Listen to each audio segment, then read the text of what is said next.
Non, la tyrannie du CRIF, c'est évident. Et là, je suis désolé, mais dans cette affaire, je veux dire, moi je pense qu'il faut toujours être juste et honnête, ce ne sont pas les musulmans. Hein, je veux dire, il est bien vu dans une certaine extrême droite, finalement, de considérer que tous les mots viennent des musulmans, etc., que ce sont eux nos principaux ennemis, tout ça. Mais je suis désolé, ce ne sont pas eux qui ont imposé l'avortement, qui ont imposé le mariage homosexuel, qui ont imposé même l'immigration de masse, qui a voté les lois. Toutes les lois qui sont faites contre nous, oui, c'est sûr.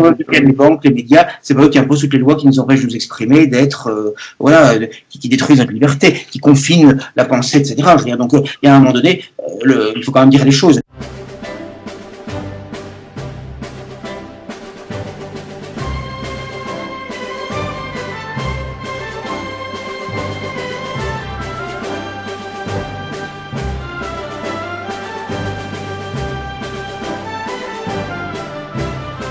Alors, commençons, si vous le voulez bien, par la loi Avia. Si vous voulez, maintenant qu'on a un petit peu de recul sur les événements, il ne fait pas de doute qu'il y a eu un saut qualitatif dans la tyrannie que nous subissons, puisque aussi bien, pendant 2 mois, on a privé les gens de liberté fondamentale, à la liberté de circulation, de déplacement, de réunion, de manifestation et de culte. Et quand je dis de réunion, c'est également le fait d'aller voir sa famille, d'aller voir des parents âgés à l'hôpital ou dans les EHPAD, ce qui a l'air causer des drames épouvantables, la liberté de se promener même en forêt, au bord d'une rivière, près de chez soi, c'est hallucinant, si vous voulez, ce qu'on a vécu. Les rassemblements de gilets jaunes aussi, évidemment, ont été interdits par voie de conséquence. Bien sûr, et c'est vrai que ça a vraiment été un exercice de grandeur nature, de mise en servitude, d'asservissement général, absolument impressionnant et effrayant. Et dans ce confinement physique, mais également mental, eh bien, ce n'est quand même pas un hasard de voir que la première loi qui est votée tout à fait cessante par le Parlement, 2 jours avant le déconfinement officiel, donc le 13 mai, c'est la loi Avia qui restreint de manière considérable la liberté de penser, de s'exprimer, d'écrire, je dirais même d'être ce que l'on est, sur tous les réseaux sociaux. En tout cas sur les plateformes essentielles que sont Google, YouTube, Twitter, Facebook, Instagram, etc. Parce qu'il s'agit de supprimer l'anonymat, nous n'aurons plus droit au pseudonyme, mais également d'être fichés numériquement. Donc là, oui, Staline aurait rêvé d'une telle situation, n'est-ce pas ? Il faut bien comprendre que cette loi Avia, donc on va un petit peu développer les différentes dispositions, je crois que c'est important d'en dire un mot. Alors il faut bien comprendre que la loi Avia, elle a une histoire. D'abord, elle s'inscrit dans un cadre historique qui s'est caractérisé par une régression constante et considérable de toutes les libertés, et notamment la liberté de penser, de s'exprimer, d'écrire, de recherche également, liberté d'opinion, liberté de dire ce que l'on pense sur un nombre de sujets, chaque jour plus nombreux, chaque jour plus importants. Alors historiquement, vous avez eu la première loi de ce genre, de particide autoritaire, c'était la loi Pleven en 1972, qui n'a pas été appliquée tout de suite. Elle a vraiment commencé à être appliquée vraiment à partir début milieu des années 80. Et puis après les années 80, ça n'a pas arrêté. Vous avez eu la loi Guesso en 1990, qui crée un véritable blasphème relativement à la contre-religion choatique, holocaustiques, et qui donc détruit toute liberté de recherche et d'expression concernant l'histoire de la Seconde Guerre mondiale, surtout ce qu'ils appellent le génocide juif, les chambres à gaz de 6 millions, etc. Donc là, vraiment, aucune liberté là-dessus. Et finalement, ça a quand même amené des gens en prison, cette loi Guesso en France. Il y a eu d'abord le directeur de révision, Alain Guyonnet, en 1993, puis quelques années plus tard, en 2010, pendant 9 mois, Vincent Renoir, d'abord à Bruxelles, puis à Valenciennes. Et puis il était obligé à l'exil. Donc ce sont des lois qui font des victimes. Et il avait été au préalable, en 1997, pour ce même motif, renvoyé de manière définitive de l'éducation nationale. L'éducation nationale est beaucoup plus rapide pour éliminer des malpensants que des pédophiles, des pédomanes, etc. Et aussi, ça va de pair avec les lois antiracistes ou anti-autochtones, puisque visiblement les deux souches n'ont plus trop droit de se sentir chez eux quand ils sont chez eux. C'est pas la loi Pleven en tout, puisqu'elle interdisait dès 72 toute discrimination de la nation, de la race, de l'ethnie, ce qui fait qu'on ne peut plus être patriote français, on ne peut plus mettre un catholique convaincu qu'on va violer la loi, puisque toute préférence religieuse ou nationale ou raciale est prohibée. Et je précise que la loi Pleven, contrairement à la loi Guesso, ça va jusqu'à 5 ans de prison ferme. C'est la raison pour laquelle Boris Lelay, qui lui, à ma connaissance, n'a été condamné que pour des motifs et à loi Pleven, me semble-t-il, eh bien, il a près 10 ans de prison ferme, parce que ça va très vite, quoi, après. Et maintenant, il l'applique de manière dramatique, sans la moindre vergogne, sans la moindre hésitation. Donc vous avez la loi Pleven, la loi Guesso, la loi Lelouch en 2003, ça n'a pas arrêté, hein. La loi Lelouch en 2003, la loi Perben en 2004, avec la HAL 2, Haute Autorité de lutte contre la discrimination et pour l'égalité, du temps de Perben, alors ministre de la Justice de Chirac. Et puis, effectivement, maintenant, vous avez la loi Avia, dont on verra si le Conseil constitutionnel la censure partiellement ou totalement ou pas. On peut en douter, ce sera un miracle si c'était le cas, quand on sait que c'est quand même Fabius qui préside le Conseil constitutionnel et qu'on est nommé à cette assemblée que si toute sa vie on a fait preuve d'une servilité absolument effrayante. Et donc, on va voir, je rappelle quand même que la femme de Fabius, Castro, lorsqu'il était Premier ministre, en 84 et 86, avait appuyé la Ligue de défense juive, les milices juives, etc., sionistes. Donc on sait dans quel camp il se situe. Et au moment de loi Guesso, quand il était président de l'Assemblée nationale, il avait eu un rôle moteur aussi pour que cette loi soit examinée par le Parlement en toute urgence et qu'elle puisse rapidement être entérinée. Donc, je ne fais pas de d'illusion. Il y a aussi Jospin, et également Juppé dans cette assemblée. Donc, je pense pas qu'il y ait grand-chose à attendre du Conseil constitutionnel, des pseudo-sages du Palais Royal, pour censurer cette loi liberticide. Mais si vous voulez, ils vont toujours plus loin dans l'horreur, dans la négation des libertés, aussi parce qu'il n'y a pas de réaction, si vous voulez. Il n'y a pas de réaction, ou très peu de réaction. Celui-là, il y a une lâcheté générale, et qui s'est encore, me semble-t-il, confirmée de manière assez spectaculaire, assez saisissante, lors de ce confinement, quand même. Je veux dire, bon, l'autre jour, je faisais des courses à Auchan, et arrivé à la caisse, il y avait un monsieur qui avait quelques courses, etc. J'étais derrière lui, et il trouve que je ne respectais pas ce qu'ils appellent la fameuse distanciation sociale. En plus, moi, j'avais pas le masque. Hein, bon. Alors que lui avait, mais ce n'est pas strictement obligatoire partout. Donc, moi, j'ai horreur de ce déguisement stupide. Et donc, celui, il a envoyé dessus, quoi, traiter tout le monde, etc. J'étais quasiment un criminel contre l'humanité, parce que je n'ai pas de masque. Oui, tout à fait, oui. Vous êtes un criminel en puissance, oui, pour ça. Donc, si vous voulez, il y a une psychose collective, il y a une peur panique, et il y a je dirais, un vrai rythme des gens, qui est absolument quand même effrayant dans cette affaire, et c'est quelque chose quand même de saisissant. Les pouvoirs publics et l'État profond ont pu se rendre compte dans cette affaire que finalement c'était très facile de domestiquer les gens.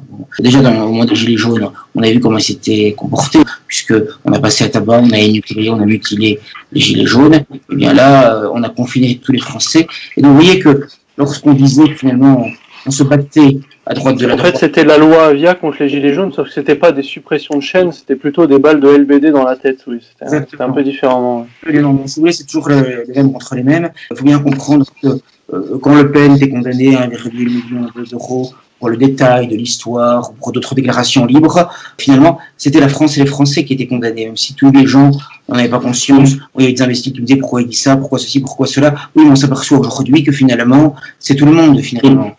Tous ceux qui ont détesté Jean-Marie Le Pen à cette époque détestent les Français et la France en particulier, oui, c'est vrai. Bien sûr. Et donc, finalement, on n'a rien dit quand Le Pen a été harcelé, persécuté pour tout cela. On n'a rien dit lorsque Forisson a subi des agressions physiques, subi une minute de procès, n'a pu assurer ses cours à l'université à Lyon, n'a pas pu s'exprimer librement, faire ses recherches librement.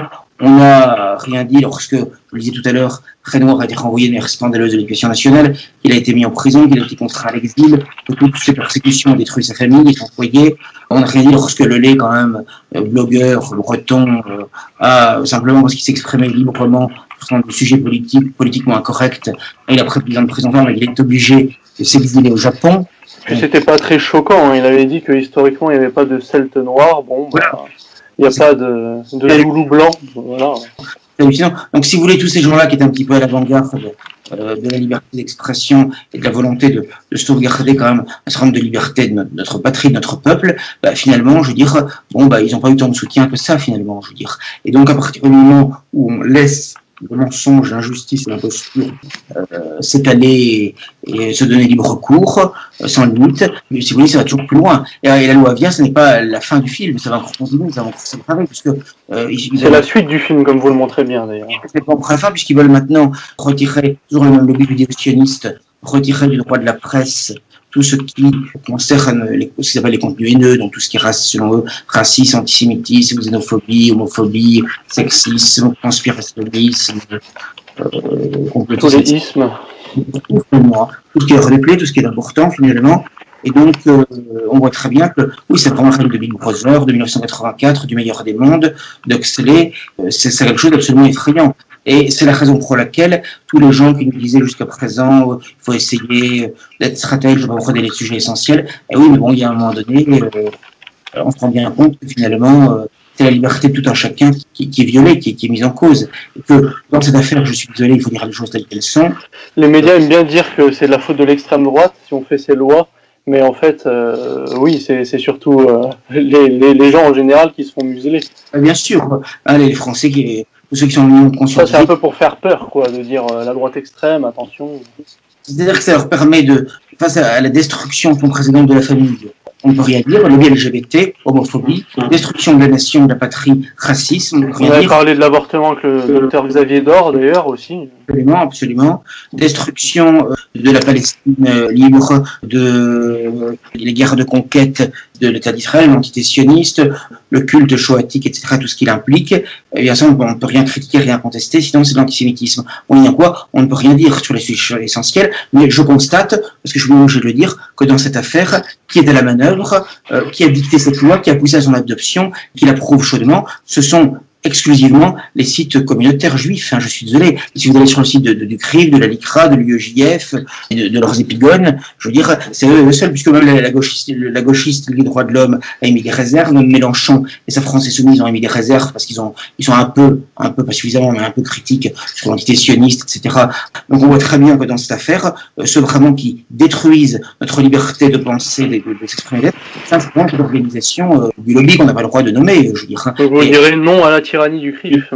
Non, la tyrannie du CRIF, c'est évident. Et là, je suis désolé, mais dans cette affaire, je veux dire, moi je pense qu'il faut toujours être juste et honnête, ce ne sont pas les musulmans. Il est bien vu dans une certaine extrême droite, finalement, de considérer que tous les mots viennent des musulmans, etc., que ce sont eux nos principaux ennemis, tout ça. Mais je suis désolé, ce sont pas eux qui ont imposé l'avortement, qui ont imposé le mariage homosexuel, qui ont imposé même l'immigration de masse, qui a voté les lois. Toutes les lois qui sont faites contre nous, oui, c'est sûr. Les banques, les médias, c'est pas eux qui imposent toutes les lois qui nous empêchent de nous exprimer, d'être, qui détruisent notre liberté, qui confinent la pensée, etc. Je veux dire, donc, il y a un moment donné, il faut quand même dire les choses. Or, je constate qu'aujourd'hui, en France, on est quoi, comme personnalité ayant une relative notoriété, on est à peine une dizaine, tout juste, quoi. Peut-être même pas, je veux dire, à oser dire les choses de ce point de vue-là. Tous les autres, je veux dire, les identitaires et autres et tout ça, ils ne touchent pas à ce sujet, je veux dire. Et non seulement ils ne touchent pas à ce sujet, mais ils nous reprochent de l'aborder. Alors, je suis désolé, mais bon, c'est un sujet central. On le voit chaque jour davantage. Moi, je m'adresse aux gens qui ont l'amour de la vérité, qui sont honnêtes, qui s'intéressent à la vérité. Les autres, ils m'intéressent pas. Je veux dire, je suis pas là pour défendre un commerce, etc. On est là pour dire la vérité. Je veux dire, c'est tout. Bon. Or, à partir du moment où on essaye de dire la vérité, eh bien, surtout face à la situation dans laquelle nous sommes aujourd'hui, forcément, témoigner, ça peut parfois aller jusqu'à une forme de martyr. Témoin martyr, c'est la même racine, mais après tout, là où est passé le maître, les disciples doivent passer. Il n'y a pas d'aventure intellectuelle ou spirituelle qui, à un moment ou à un autre, ne finisse en calvaire, en chemin de croix. Bon. Et donc, je ne dis pas qu'il faut rechercher le martyr, évidemment. Si on peut refuser, c'est mieux. Mais il y a un moment donné...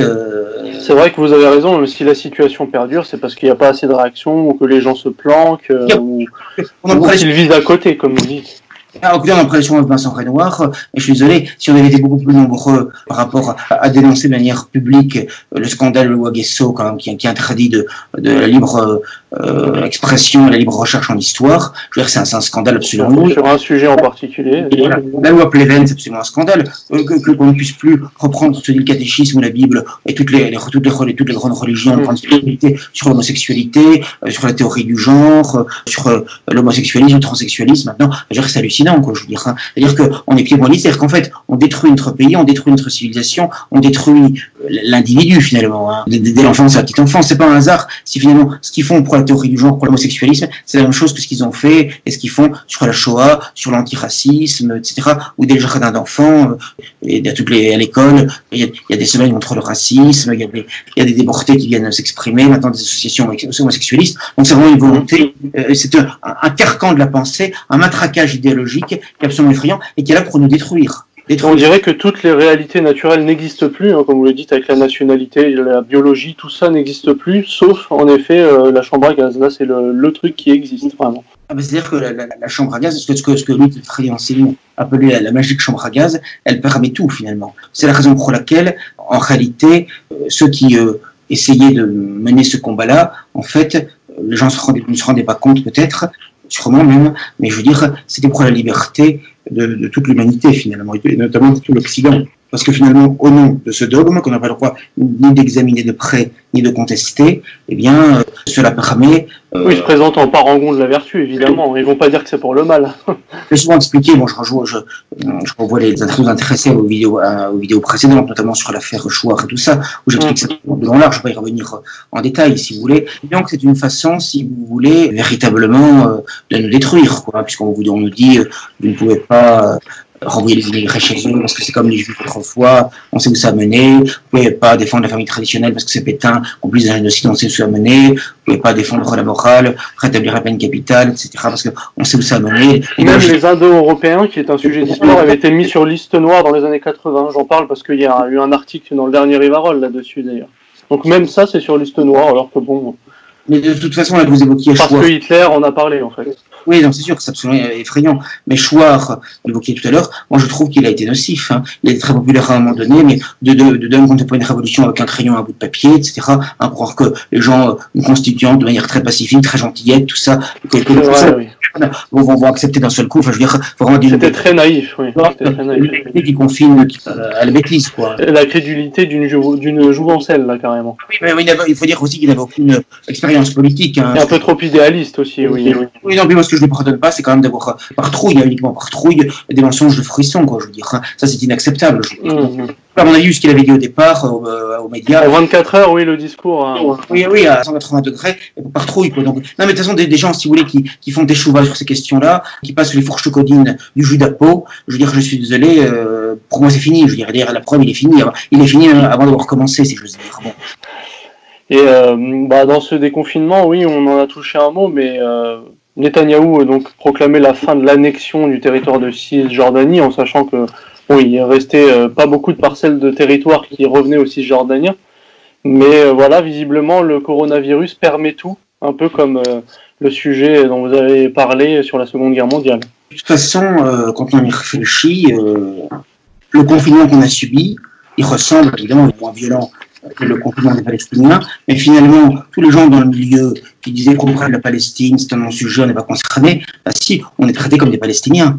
Et je veux dire, le projet des Israéliens et des sionistes pour la Palestine, et pour les Palestiniens, c'est finalement le même, en plus brutal, plus violent, mais c'est finalement le même que celui pour l'Occident en général, pour l'Europe et l'Occident en général, puisque finalement, les Palestiniens, on les diabolise, on les traite en tous de terroristes, on les diabolise avec leurs représentants, on écrase les enfants sous les roues des chars, on rase les maisons, on leur vole leur territoire et leurs âmes, on détourne les ressources naturelles, notamment l'eau, à leur profit pour donner aux colons israéliens, on les fouille au corps, on multiplie les vexations et les humiliations. C'est ce qu'on a vécu pendant le confinement, hein, je veux dire, où on ne pouvait pas sortir de chez soi, où il fallait avoir un petit papier, etc. Il y a eu des cas où, je veux dire, on a des policiers ont vérifié dans le supermarché ce qu'on prenait dans le sac à main, dans le sac, dans le cabas, etc. Je veux dire, en disant vous n'avez pas le droit de prendre telle chose, des humiliations, des vexations. Moi, j'avais raconté dans une vidéo précédente que mon épouse et mes enfants s'étaient prenés au bord de la Loire, il n'y avait personne. On s'est fait mettre à l'amende, si j'ose dire, par un policier qui a dit on n'a pas le droit, il y en a arrêté, etc. Donc on est traités comme des Palestiniens. Oui, même Pierre Sidos, qui a vécu dans l'entre-deux-guerres et qui a connu même l'occupation, disait qu'on avait l'impression d'être un peu plus libre à ce moment-là qu'aujourd'hui, quoi.